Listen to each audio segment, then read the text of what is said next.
ସମାକୋଇ ଚକଧର ପ୍ରକଳ୍ପକୁ ବିରୋଧ ପାଇଁ କେନ୍ଦୁଝର ଚାଲ ଅଭିଯାନ।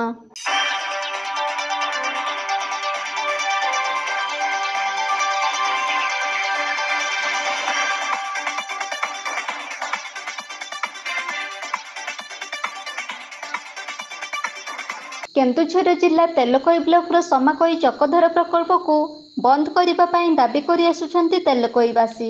ହେଲେ ତେଲକୋଇ ବ୍ଲକରେ ଥିବା ନିରୀହ ଆଦିବାସୀ ଜନଜାତିମାନଙ୍କ ସମସ୍ୟା ସରକାର ବୁଝିବାକୁ ଚିନ୍ତା କରୁନାହିଁ। ବାରମ୍ବାର ପ୍ରତିବାଦ କରୁଥିଲେ ମଧ୍ୟ ଏହି ପ୍ରକଳ୍ପ ବିଷୟରେ ଆଖି ବୁଜି ବସିଛି ରାଜ୍ୟ ସରକାର। ତୃତୀୟ ଥର ପାଇଁ ପୁଣି ତେଲକୋଇ ବନ୍ଦ ଡାକରା ଦିଆଯାଇଛି। ଏହି ଡାକରା କେବଳ ତେଲକୋଇବାସୀଙ୍କ କାନରେ ବାଜୁଥିବା ବେଳେ ରାଜ୍ୟ ସରକାରଙ୍କ କାନରେ ବାଜୁଥିଲେ ମଧ୍ୟ ନୀରବ କାହିଁକି? ଜୀବନ ଜୀବିକାର ଭବିଷ୍ୟତ ଚଟାଣ ଉପରେ କ୍ଷେପଣାସ୍ତ୍ର ମାଡ଼ କରି ତେଲକୋଇବାସୀଙ୍କୁ ବାସହରା ଆଉ ଭୂମିହରା କରିଦେବା ପାଇଁ ସରକାର ହୀନ ଚକ୍ରାନ୍ତ କରୁଛନ୍ତି ବୋଲି ଜଣାପଡ଼ୁଛି।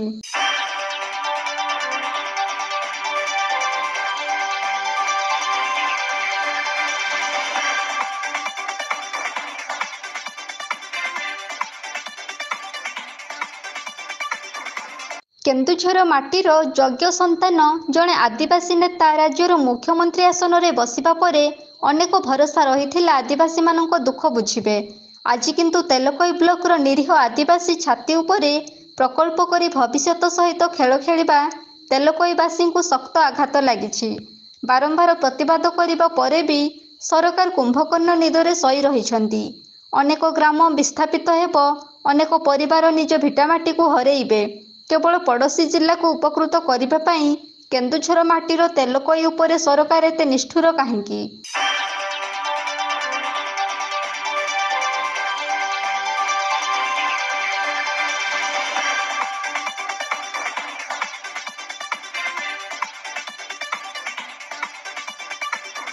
ତେଲକୋଇ ବ୍ଲକରୁ ପ୍ରାୟ 10,000ରୁ ଅଧିକ ସମାକୋଇ ଚକଧର ସଂଗ୍ରାମୀ ସାମିଲ ହୋଇ କେନ୍ଦୁଝର ଚାଲ ଅଭିଯାନରେ କେନ୍ଦୁଝର କାଳିପଡ଼ିଆଠାରୁ ଜେଲ୍ ରୋଡ୍, ଗାନ୍ଧୀ ଛକ ଦେଇ ଜିଲ୍ଲାପାଳ କାର୍ଯ୍ୟାଳୟରେ ବିକ୍ଷୋଭ ପ୍ରଦର୍ଶନ କରିଥିଲେ। ସମାକୋଇ ଚକଧର ସମନ୍ୱୟ ସମିତି ପକ୍ଷରୁ ଜିଲ୍ଲାପାଳ ଅଫିସ ଘେରାଉ କରି ବିକ୍ଷୋଭ ପ୍ରଦର୍ଶନର ଏକ ଝଲକ କେନ୍ଦୁଝର ସହରକୁ ଭିନ୍ନ ପରିବେଶ ସୃଷ୍ଟି କରିଥିବା ଜଣାପଡ଼ିଥିଲା।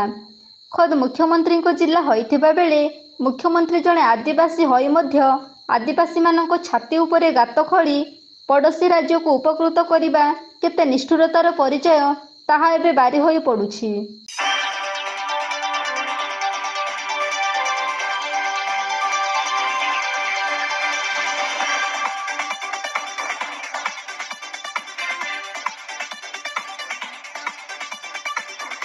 ରକ୍ତ ଦେବେ ପଛେ ଭିଟାମାଟି ଛାଡ଼ିପାରିବେ ନାହିଁ।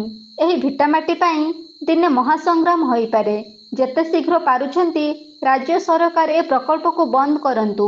ନହେଲେ ଆଦିବାସୀ ବହୁଳ ଏ ତେଲକୋଇ ବ୍ଲକ ସରକାରଙ୍କ ସହିତ ଟକ୍କର ଦେବା ପାଇଁ ହଜାର ହଜାର ପୁରୁଷ ଓ ମହିଳା ଅଣ୍ଟା ଭିଡ଼ି ବାହାରି ଆସିବେ ଆଉ ସାମ୍ନା କରିବେ ତାଙ୍କ ଭିଟାମାଟିକୁ ବଞ୍ଚାଇ ରଖିବା ପାଇଁ। ତୁରନ୍ତ ଏହାର ସମାଧାନ ନ କଲେ ଆଗାମୀ ଦିନରେ ବିକ୍ଷୋଭ ଅତି ତୀବ୍ରତର ହେବ ବୋଲି ସମାକୋଇ ଚକଧର ସମନ୍ୱୟ ସମିତି ପକ୍ଷରୁ ସୂଚନା ମିଳିଛି।